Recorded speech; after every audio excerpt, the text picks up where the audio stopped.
Kapon lam lang dan hi mo in lang trin ma se churil ero lalpa imu fia kha isia abol lo zia shereng chung si hian eng tin nge mo min la eng kol dua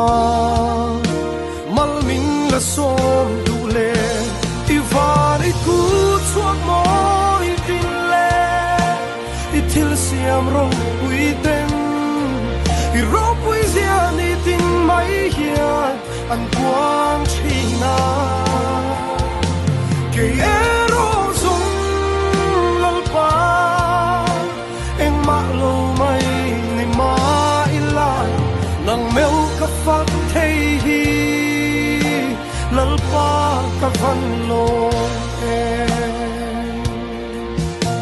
wi ren nu ngai dam kha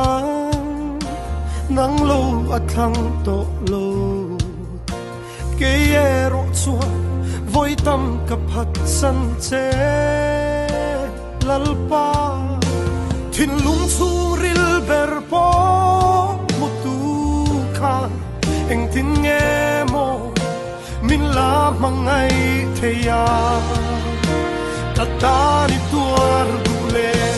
ivan iku chua mo itin le itil siam ro uiten i ro pui zia ni tin mai hian an quang china ke ero zong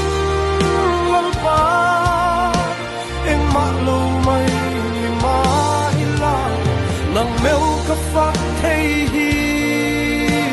lalpa ka van lo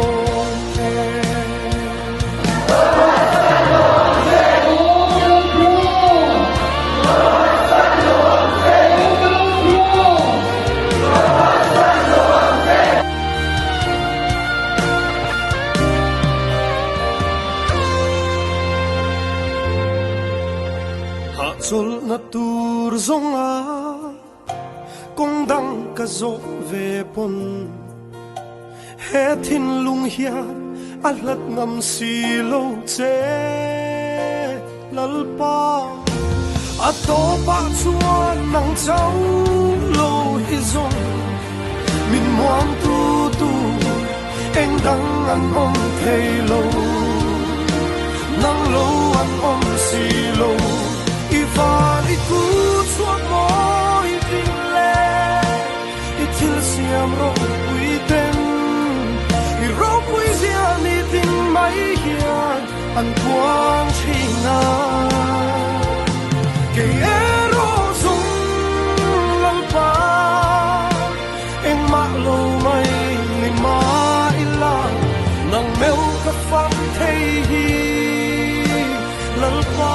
ka van lo ivan iku chuak mo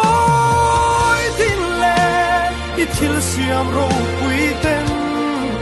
i ro pui zia ni tin mai hian an quang china ke ero zong lalpa eng ma lo mai ni ma ila nang mel ka fak thei hi lalpa ka van lo nang mel kan fak thei hi lalpa kan van lo